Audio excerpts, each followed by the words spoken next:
foti famirede o wi car il est dit ande au prophète wonde ɓe tugni ko wiide wonde ɗum ɗo annabi ana nde en jeni oɗo hutori ɗo ko annabi eyi il est dit au prophète ɗum ɗo ce passage wonde kaɗo haala Allah ɗum ɗo ne Allah haali haalde ɗum ɗo nelaɗo anande e kaɗo haala donc o wi et si tu es en doute sur ce que nous t'avons fait ɗum ɗo descendre so tawi aɗa jogui sikke ko min ɗum ɗo jippinema anande interroge ya namdoy alors ceux qui lisent ɗum ɗo le livre révélé avant toi ay ɓen janggoɓe defte ko adi la vérité certes te ɗum ɗo weeli de ton seigneur ay gonga anande ummorima ummorade ɗum ɗo to joomi ne soit point anandi de ceux qui doutent e ɓeɗon sikkoɓe en jiiɗo henne oɗo addi ɗo henne ko traduction makka waso e riwaya anandi hafsa o anandi mo jannguɗen nane o ko ɗum o addi ɗo henne ko ɗum o windi ɗo henne eyyi joni noon e holko wi kanko ɗum ɗo julɗo o wi ils induisent anande par leur raisonnement erroné ayi aɓe ɗum ɗo nanna anande e leur raisonnement e miijiyankaɓe mabɓe ɗum ɗo erroné woni fenade ande beaucoup de nos frères anande e musidɓe men hewɓe anande en erreur ɓe nan ɗumen ɗum ɗo erreur ayi ɓe majjina ɗumen et je cherche un argument waɗimi nandade ɗum ngaɗo namdol gonmi ko yiilade anande dalilu permettant mo kutortomi de contrôler les fausses ɗum ɗo présomption ɗum ɗo interprétation anande mo kutortomi contre les fausses ɗum ɗo présomption e ɗum ɗo haalaluji anande e les interprétations et firuji anande fenade o wi comment leur faire comprendre ay ɓeɗon yimɓe nannateɓe ɗum ɗo e majjere que chaque messager avait pour devoir d'avertir leur peuple à leur époque respective holno pamminirtuɓe kala nelaɗo nelanoɗo anandi joguino ko fodde d'avertir woni yettinde leur peuple woni leñol mum walla leñol mum kala annabi foof ɗum ɗo yo yettin leñol mum à leur époque e ɗum ɗo kadi yonta mabɓe respective goto foof e yonta mum et que le message du prophète sallallahu alayhi wa sallam e wonde kadi ɗum ɗo nelal nelaɗo Allah sallallahu alayhi wa sallam c'est lui qu'il a reçu et en destination de l'humanité tout entière ngal o heeɓi ngal anande fayi koye dendagal windere nde et qu'il est ay wonde oɗon message wondi ngal ɗon nelal hakkude parenté ɗum ɗo laaña o wi wonde qur'ana donc nelal ngal ko qur'ana protégé de toute falsification wonde oɗo qur'ana nde jooɗi ndenka ay Allah ne reeni ɗum nandani e defte gadanɗe en kolli to henne ande ɗe ayje ɗe o totti to hen ɗe anande kanje koye mabɓe ɗe kolli wonde ko sa waɗi ndeɗon bonande tan ma Allah anande ma Allah ɗum ɗo kadi ma Allah ɗum ɗo bonnane gueɗe ma anande mbasa dañde ɗum ɗo ko ɗabina e ɗum ɗo e moƴƴere anande wonande kamɓe donc wadde ɗum ɗo ko kanko ɗo hen o wi wonde protégé wonde qur'ana o ɗum ɗo ne jogui ndenka alors que les textes ɗum ɗo alors que les textes anande on tetti anande modifié wonde ɗum ɗo defte gadinɗe anande bindu men koko mbayla et nombreuses sont les ɗum ɗo aberrations ande que l'on peut ɗum ɗo trouver eɗen jiiya hen gueɗe ɗum ɗo jiiɓiɗe ɗum ɗo kewɗe anande ɗe mbawɗen tawde hen o wi les égyptiens coptes keɗo ɗeɗo kaɗo haala o wi les égyptiens coptes opte ko wiyete opte ɗum ɗo en arabe ko ɗum woni ɗum ɗo égyptien woni ɗum ɗo misriyankoɓe copte jeeyaɓe anande e wiyeteɓe ɗum ɗo ko copte en eyyi copte en ne wawi tagoɓe chrétien ji eyyi copte kam ko ɓaleɓe ɗum ɗo tawanoɓe ɗon ɓe arabeɓe tawi ɗumen mbaɗi ɗumen colonisé walla mbiyen keeɓi ɗumen eɗen mbiya eɗen gandi Maria jeeya koye copte en eyyi Maria nene men Maria jibinɗo Ibrahima o jeeya koye copte en ɗum tan noon tan pamirten eyyi les égyptiens copte ay misranaɓe copte wona arabeɓe ɓe ande cherche à égarer beaucoup ɗum ɗo de musulmans ene jiilo majjinde julɓe hewɗe e qui ne connaissent pas ɗum ɗo leur religion ɓe ganda diinu men e aide les chrétiens ɗum ɗo en France ene balla ɗum ɗo heferɓe ɗum ɗo France ɓe walla ɗum ɗo kadi masihiyankoɓe ɗum ɗo France ɓe walla chrétien ji ɗum ɗo France ɓe à faire leur da'wa ene balla ɗumen ngam tabitinde anande da'wa mumen woni noddago mumen diiniyanke o eyyi o wi un chrétien m'a donné un livre ɗum ɗo Marc anande à Gabriel eyyi o wi o hokki kam deftere anen nde Marc à Gabriel de wiyete ko def Marc à Gabriel on jeeyi ɗum ɗo deftere nde intitulé Jésus et Mohammed deftere nde anen nde tiitode mayre ko Jésus ay Isa et Mohammed. Et j'ai commencé à le lire mi fuɗɗima janngude deftere nde avec scepticisme kono anen nde mbeɗa jogii sikkitaare mawde nayi heen ene wonde sikke mawɗo sans réelle conviction taw mi hoolaki. Aidez-nous mballe min dans notre ɗum ɗo da'wa e wonde noddaangu diine min no noddata ɗum ɗo e faade l'islam on nani kaɗo haala joni noon ƴeewen seeɗa anen nde ko jaaba en mbawa jangguide ɗum fof no juuti anen nde ko pour tan ha wawa famade inchallah garen e réponse makko o ande mo heeɓi ande ko fati ɗum ɗo ne juuti ha ɓurti en mbawa wiide enen jangguide ɗum fof nden juutat ha ɓurta joni noon janggen hen tan hunde eyyi o jaaba e islam ɗum ɗo site ɗum ɗo webo islam ɗum ɗo webo o jaaba hen e holko jaaba louange à Allah jettoɗe godani Allah que la paix et la bénédiction soient ɗum ɗo sur le prophète et le messager ande Muhammad ayde la paix woni ɗum ɗon kadi la paix eyi yo ɗum ɗo kisal eyi et la bénédiction aɗa e jurum ande soit gon ande sur son prophète et annabi makko ande e messager nelaɗo makko Mouhammadou eyi ainsi que sur sa famille e dendagal ɗum ɗon kadi sa famille woni ɗum ɗo ɓesmu makko ande e ses compagnons e ɗum ɗo sahabaɓe makko o wi ce verset ay aya mo kalɗen nane o ɗum ɗo woni suratu Jonas ande aya battowo ɗum ɗo capanɗe jeenayi e nayyi anani de ɗum ɗo simore ɗum ɗo kadi Jonas woni ɗum ɗo Yunus ko simore sappo ɓiire Qur'ana to banggue doggol ɗum ɗo Qur'ana o wi ce verset parle ɗum ɗo di o wi oɗo aya haalata andi di fait anande d'interroger les gens du livre yo yimɓe ɗum ɗo nde namdete anande les gens du livre ay yimɓe defte ce qui comprend les juifs et les chrétiens ay yimɓe ande defte ɓe anande ɓeɗon ko les juifs woni ɗum ɗo yahudiyankoɓe ɗum ɗo et les chrétiens ko ɗum woni ko aya o woni ko haalata en gandi kam oɗo julɗo jaabiɗo wi wonde anande aya o haalata ko yimɓe namdo les juifs et les chrétiens eyyi donc en paami ɗo haalga o wi il ne parle pas anande de l'évangile eyyi aya o haalani l'évangile haalani injila donc toɗɗaki anande ɗum ɗo injila eyyi wona injila toɗɗi et il mentionne pas ande qu'il n'a pas été falsifié ayi il ne mentionne pas ay o feññinani anande qu'il n'a pas été ɗum ɗo falsifié wonde o waylaka ni ne parle du jugement concernant la lecture de ce dernier o haalani kadi ko fate ñawore anande concernant la lecture de ce dernier wonde nde ɗo deftere eyyi o ñawani eyyi o haalani ɗum ay o haalani ɗum eyyi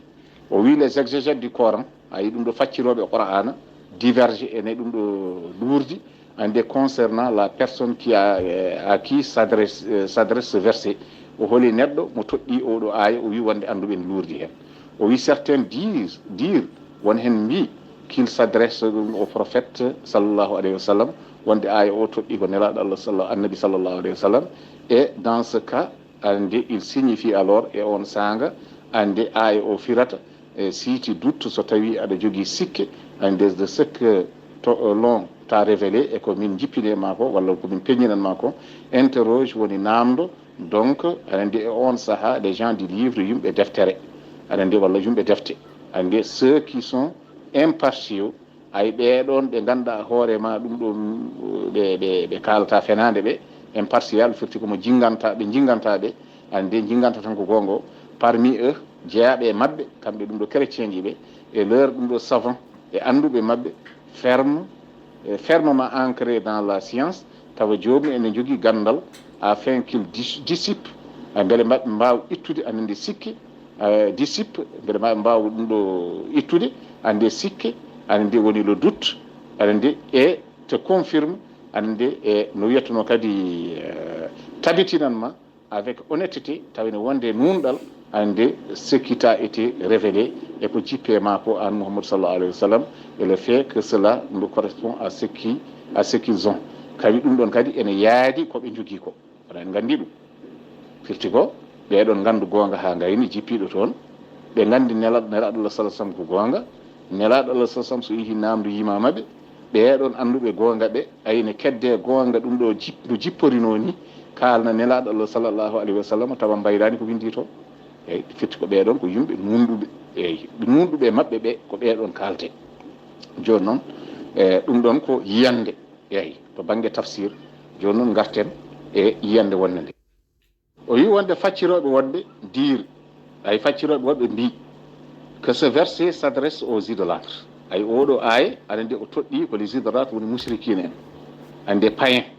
woni ɗum ɗo les idolâtres tan woni ɗum ɗo mushrikine en wonde aya o haaldata koye mabɓe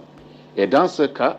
cas il signifie so tawi ko ɗon aɗa nde sifa aɗa nde o toɗɗi wonde ko mushrikine en ko ɓen kaldate ɗo henni holko haala ka firtata nden on sanga o wi nden ko firtata ko o Muhammad e heyma Muhammad dit aux idolâtres haalde mushrikine wonde makkanaɓe ɓe wona ehlu kitab haalte ɗo en musribe makkanaɓe ɓe qui ont des doutes à propos de ce Coran jogiiɓe sikki e oɗo Qur'ana nde wonno kamɓe jaltini nelaɗo Allah sallallahu alaihi wasallam ɓe mbiya ɓe mbara ɗum e mbaɗa ɗum assassiné nelaɗo Allah sallallahu alaihi wasallam Allah dandi ɗum ɗo feri fay Madina donc ɓeɗo wiɓe ne warɓam ɓe ko ɓeɗo goni mushrikine en eyyi ko makkanaɓe o wi o heddiɓe maɓe tawoy toon yahudi en to henne to wiyeteno kadi to ɗum ɗo to Madina yahudiyankoɓe gonno ko Madina e leƴƴi ɗum ɗo yahudiyankoɓe gonno toon eyyi ɓeɗon noon wona kañumen kalte ɗo ɗo ko yaaruɓe wonde ko so tawi aya o haaldata koye ɗum ɗo les idolâtre woni ɗum ɗo kadi mushrikine en o wi wonde nden haalaka holko firta e heyma Muhammad nden mana o firta ko e heyma Muhammad dit aux idolâtres wi mushrikine makkanaɓe walla mushrikine bawɗo takkade ɗon foof so ɗum ɗo saraji makka ko wayno Taif en ni ko wayno wonɓe Madina ɓe tawa jiida yahudiyankoɓe ɓe qui ont des doutes à propos ɗum ɗo de ce Coran joguiɓe sikka e oɗo Qur'ana jippinaɗo e ma d'interroger yoɓe jah ande les interroger ɗum ɗo de science yoɓe jaaɓe namdoyo anande ɗum ɗo de gens ɗum ɗo de science ay yimɓe anduɓe parmi les gens du livre e yimɓe anande yimɓe defte eyyi ko wayno ɗum ɗo yahudiyankoɓe o hokki yeru noon o wi tel que Abdullah ibn Salam ko wayno Abdullah ibn Salam ni par ce que oɗon ko yahudiyanke wonno anande naati l'islam en andi ko woni toon yoɓe jaaɓe namdoyo oɗon soɓe namdima oɗon ɓaade oɗon kam naati l'islam ma haalanɓe ma wiiɓe wonde ko ɗum ɗon woni ko windi toon eyyi kono noon ɗum ɗon foof de e waade noon Abdullah ibn Salam ɓaade tan yalte mabɓe hankadi on kay ɓe nanguirta ɗum tan kono julɗo ni hankadi kala ko haali ɓe wiyata ko fenade eyyi par ce que eɗen gandi kaɗon haala en kaalin ɗum andi o joji men ɓennuɗi eyyi joni noon ko wayno Abdullah ibn Salam ni eyyi onon mushrikine makka en ni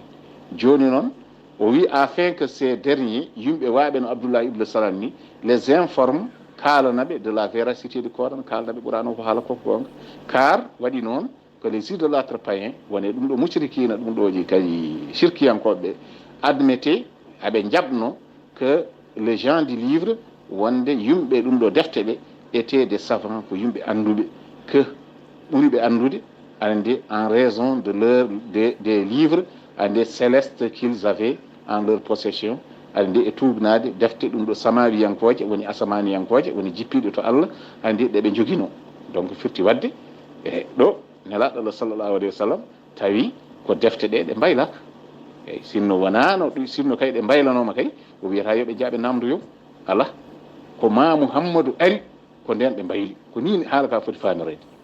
ko ma Muhammadu sallallahu alayhi wa sallam ari ɓe gandi jeeyaka e mabɓe no kaldunomi adani ni anande ɓe naatani waylude haala ka pour anande détournude anande oñje anande famamuye julɓe ɓe beele ma mbasa famde nelal Muhammadu sallallahu alayhi wa sallam eyyi joni noon garten o addi ɗo goto e ehlu tafsir en to henne ko miijo makko kanko binduɗo haala ka e ƴo henne walla jaabiɗo ko gando jaabi joni noon omo hokka dalilu anande o hokki tafsir Qurtubi o wi l'imam al-Qurtubi imam Qurtubi ko goto e facciroɓe ene anda ko wayno Ibn Kathir en ni ko wayno Jalalayn ni woɗɓe e woɗɓe andi o wi l'imam Qurtubi a dit dans son exégèse ɗum ɗo du Coran e facciro mum Qur'ana Allah exalté soit-il dit Allah anande subhanahu wa ta'ala wi ande au sens du verset e oɗon ɗum o aya et si tu es en doute sur ce que nous avons fait descendre sur toi, so tawi aɗa jogii sikki e ko min jippiri e maa ko haa ɗo aaya o joofi, donc joofaaɗo on ko qur'ana anen nde e simore sappo ɓiire aya battoɓe capanɗe jeenayi e nayyi wadde en garte makko kadi o wi ce verset s'adresse au prophète sallllahu alayhi wa sallam o imam ɓurtibi ñaawi kañum oɗo aya qur'ana anen nde e joopi ko nelaɗo allah sallllahu alayhi wa sallam ay kañum hoore mum ko kañum yahata namdoyo sone jogii sikki ande nde ko jippina e mum ke ɗum woni haala ka o wi mais vise autre que lui kono kadi ene toɗɗi goɗɗo kadi mo wona kanko ko wayno maliki ni ko wayno goɗɗo ko wayno Ousmane Dia en ko wayno ceerno Hadi Diallo en ko wayno Hammar Diallo en etc e donc ɓeeɗo fof anen nde mbiya anen nde ko kaaɗo haala ene ɗum ɗo ne toɗɗi ɗumen eyyi ɗum woni tu n'es pas dans le doute eyyi wondi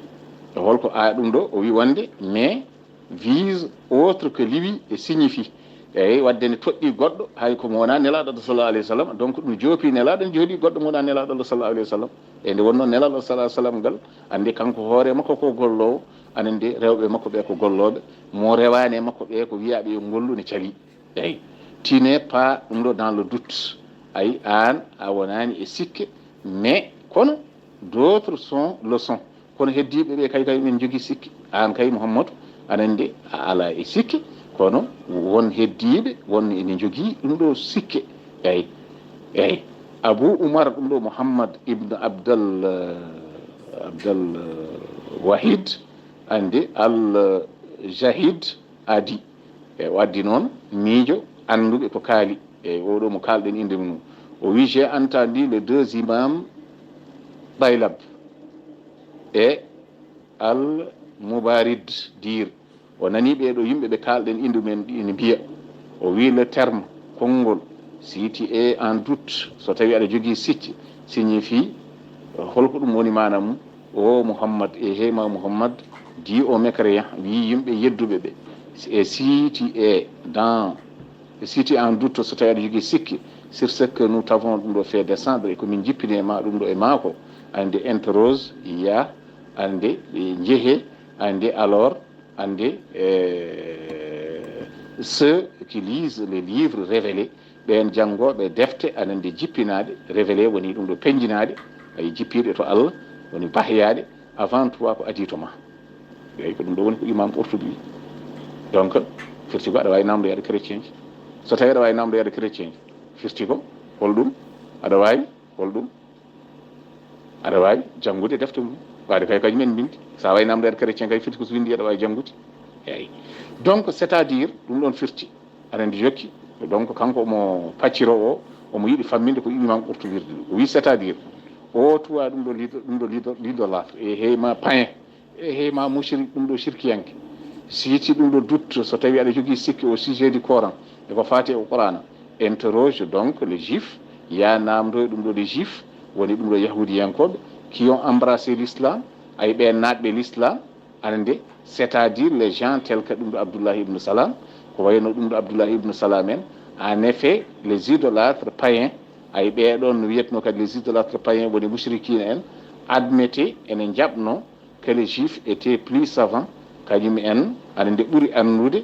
qu'en raison ana nde e tugnade du livre qui leur avait été révélé ɗum ɗon e kaali ɗum nani e defte ɗeɓe ɗum ɗo jippinaɗe e mabɓe garten mbaɗen o jo goto tan inchallah kaɗen ɗo o wi le prophète sallallahu alayhi wa sallam nelaɗo Allah sallallahu alayhi wa sallam les invita alors à interroger ceux qui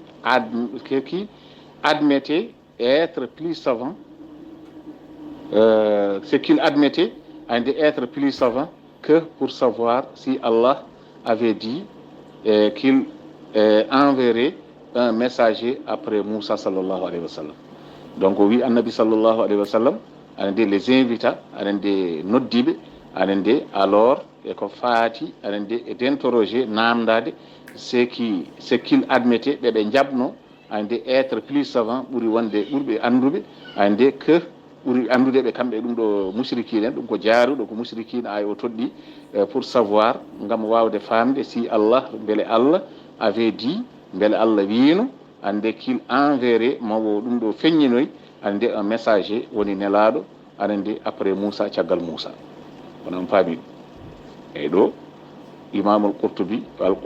a dit Qurtubi kadi wi ce verset s'adresse à celui qui ne pouvait trancher entre démentir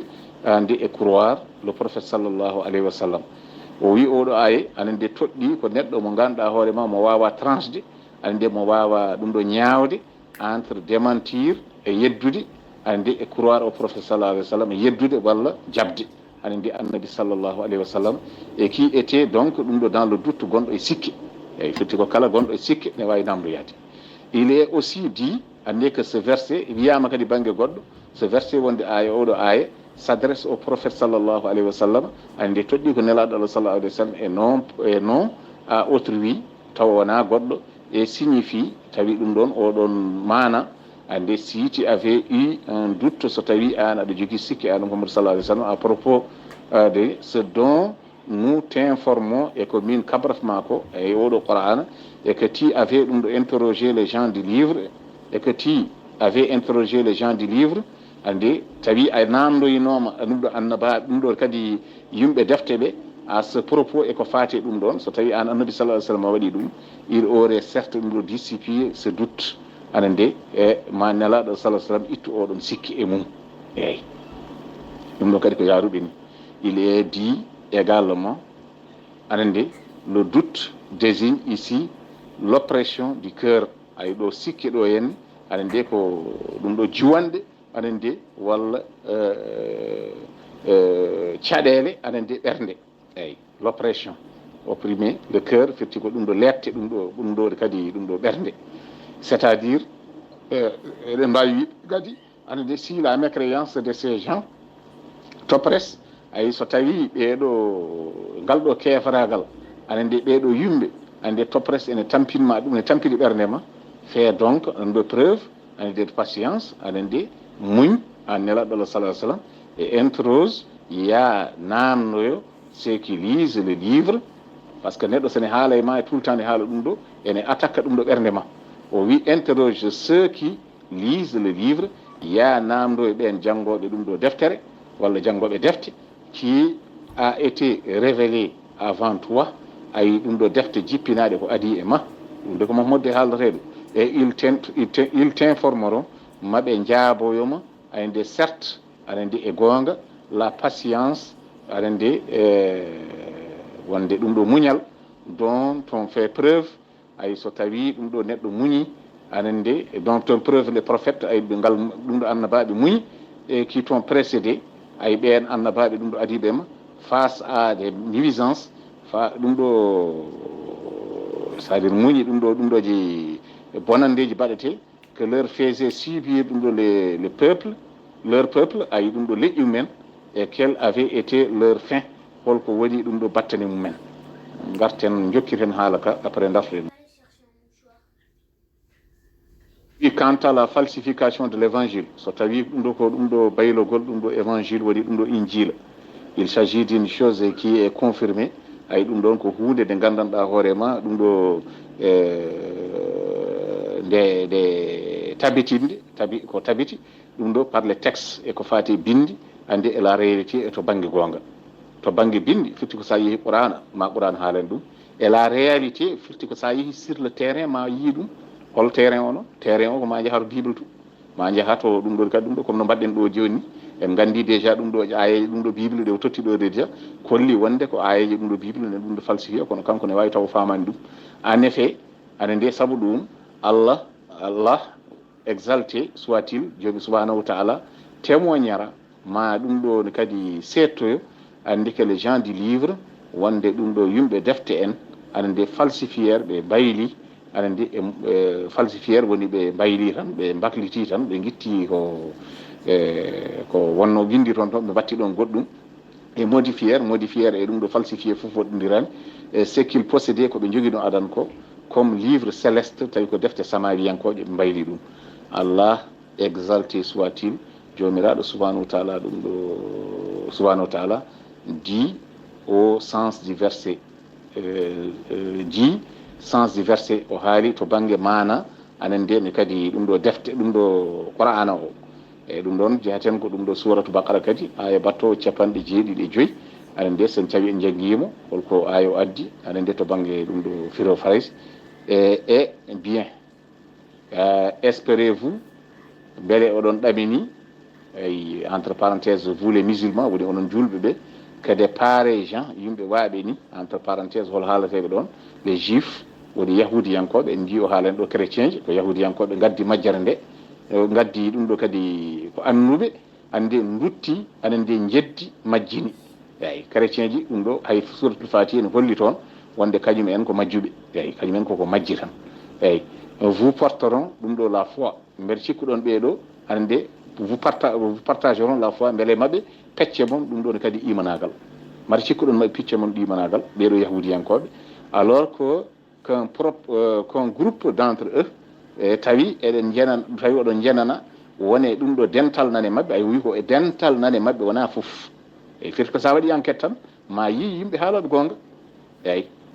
chrétien ji ɗi kadi ma yi kadi windoɓe gonga anen de ene jaddani ɗum ɗo qouran ɗum ɗo bible o wonde ɗum ɗo ko haala ko ɗum ɗo nannaki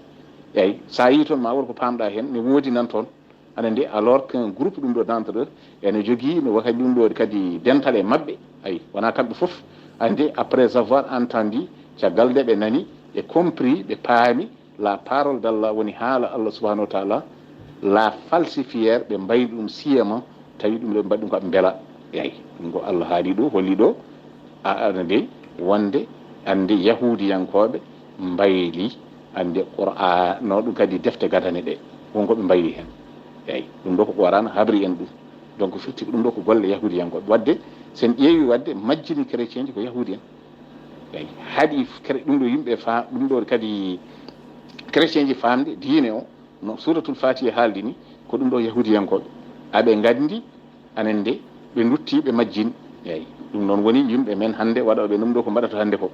eyyi joni sen ƴetti aya goɗɗo tan jofnen ɗum ɗo haalaka inchallah o malheur aya goɗɗo wi anen so tawi a yi suratul baqara ande aya battowo 7:9 Allah subhanahu wa ta'ala wi malheur woni bone anende donc ande à ceux qui de leur propre main ay ɓe gandarɗa ɗum ɗo juuɗe mumen mbaɗiri ko juuɗe men compose mbindi un livre mbindi deftere ha gayni puis la présente comme venant d'Allah ayi ɓe ƴetti anende ɓe gaddi nde ɗon deftere ɓe présente nde ɗon deftere ɓe mbi anen de ɗum ɗo ko deftere Allah woni ɗo ɓeɗo kay wona wayluɓe ala ɗo Allah wi ko malheur donc à ceux qui de leur propre main ƴettuɓe mbindi deftere mumen anende taw mbindir ɗum ko juuɗe men anende woni composé ɗum ɗo un livre anende puis la présente caggal ɗum ɓe gadi ɓe kolliri nde ɗon deftere ummori ko to Allah ɗum ɗo woni bible ɗum ɗo woni hande koɓe jogui ko ande pour en tirer un vil prix taw ɗum ɗo ko cogguyal ɗum ɗo bolle puyɗe ɗum ɗo ɓe ɗamini hen eyyi ɓe mbaɗiri ɗum tan ko pour cogguyal bolle puyɗe majjinde haaɓe mbawa hebde cogguyal bolle puyɗe ɗum woni ko watte hande ko o wi malheur à eux ay feere mabɓe boni donc à cause de ce que leurs mains ont écrit ay eko ɗum ɗo juuɗe mabɓe mbindi ko eyyi et malheur à eux à cause de ce qu'ils en profitent eko gandanɗa hoorema aɓe keɓa hen ko hen jawkal donc eɗen mbawi haade ɗo won fuɗɗiɓe nadde inchallah aqulu qawli hada astaghfirullah li wa lakum mbiɗa sikki han kadi en paami eɗen goppiri han kadi dental ngal yimɓeɓe mbawa inchallah nadde ƴeewa ko haala ko inchallah ƴeewa ko paami hen ganda ɗum ɗo neɗɗo ne jogui foti jogade information e ko yaati aduna ko anen de pour faama anen de ko haalte aduna ko aqulu qawli hada astaghfirullah li wa lakum wa jazakumullah الحمد لله رب العالمين والصلاة والسلام على رسول الله ربي أسرع في صدري ويسر لي أمري واحلل عقدة من لساني يفقهوا قولي سبحانك لا علم لنا إلا ما علمتنا إنك أنت العليم الحكيم يتي الله تبارك وتعالى هي عثمان سلمي حديثه من أم دمام يا جنغمو gila ko ɓooyi a janngani jinnomi ko nande hunde ko ma fam au moins neɗɗo addi hunde kam ne foti janngude yimɓe ganda paama ko addi ko par ce que gonɗen ko yewtere yimɓe nana ketti en e joni so en ngari ha en jettimi nokku kay adanama hadis a addi hadis mbima ya addu hadis a addi hadis o ha gayni wona joƴƴinde tan ngay jaaha inchallah aɗa foti kay wadde hay so audio goto tan deftoɗa ko audio goto tan namdi e mbaɗa audio o firana yimɓe ko woni oɗon hadis eyyi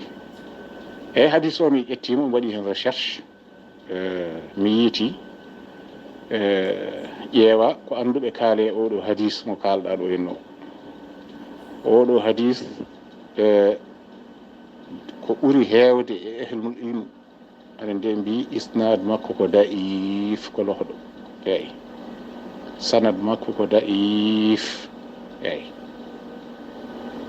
sa yiɗi ƴeewoya ibnu bas en mo jiɗɗa fof ƴeewoya dendagal ɗum ɗo ehlul hadis andaɓe anduɓe ɓe gaddana yimɓe ko jomum en kaali hen min kam hadis o mi waɗi hen recherche nan ɗon mi waɗi lien nan ɗon mi waɗi jokkorgal nan ɗon so tawi neɗɗo ne yiiɗi vérifiede naata e jokkargal he yahata bindi to mi ɗoofi toon bindi ɗimɗo ɗi cohlumi ɗi mi addi mi joƴƴiniɗi ɗon less ara hen janggaɗi ganda hadis ma oɗo ko hadis da'if o wona celluɗo eyyi gasi o wona celluɗo eyyi da'if kam hadis da'if kam mata wona ɗum ɗaminnomi kam aɗa addanɗo yimɓe eyyi joni noon wadde tabiti ko ayeje qur'ana gaddaɗe ɗe waade kay ko ɗum ɗo wonno dalilu ma oɗo dalilu kam hankkadi aɗa wawi weddade mo hankkadi mbiɗa sikki ma taw so Allah jaaɓi mbiɗa sikki ɗo poɗɗen haalnude haala ka inchallah par ce que gueɗɗe laaɓi ko an addani hoorema a addi ayeje qur'ana a wiyama ya reftu hen mi tottima aye qur'ana gadan a wiyama ya reftu hen mi ronki ya addu tafsir ya janngu tafsir mo gadduɗa o eyyi min mi etima janngude ɗum yimɓe nani eyyi a addi hadis kadi mi wima ya addu hadis mo tugniɗa o a addi hadis o mi wima ya janngum ha joni mi yiyanimo eyyi hadis o mi ƴettimo mi yeehi mi waɗi vérifié mi tawi isnad makko ko da'if ko lohɗo donc ɗum ɗo wona tugnorgal eyyi neɗɗo so tawi ne waɗa véhiculé ɗum ɗo hadis poɗɗa ko haaldude yimɓe ɓe kaldataɓe waade kay wonde ka gando kalna yimɓe ɓe kaldataɓe mbiya noon oɗo hadis nomo gaddumi ko da'if eyyi ko da'if noon poɗɗa wiide eyyi kalna yimɓe mbiya ko da'if yimɓe kam ndento kono gadda hadis ma joƴƴina ɗo yimɓe aɗa yedda yimɓe ewa joni noon tawa hadis mo joguiɗa o ko da'if joni noon so tawi ko kalmi ko wona noon inchallah duttoɗa mbeɗen tellinimo lesto anen de ko ehlil ilmu kaale makko wonde oɗo hadis isnad makko da'if donc ɗum ɗo wona hadis tugnorteɗo to banggue tabitinde haala anani de wonde Umar ibn Khattab wini walla wini eyo gasi isnad kam so woni da'if firti ko yettaki nelaɗo Allah sallallahu alayhi wa sallam eyyi ina dohi sanad makko callalal makko ha yetto annabi sallallahu alayhi wa sallam ko da'if ɗum woni ko ehlul ilmu haali hen eyyi joni noon mbiɗa sikki mataw hankkadi kam mataw min mbawa foftade inchallah goppen aya qur'an ɗe jokka ha yawmal qiyamati enen de ko Allah jippin ɗon ko inchallah ɗum noon ko kalmi ko ɗum woni ko tabiti inchallah barakallahu fina fikum jazakumullahu khairan yo Allah ɓeydanen gandal eyo jarama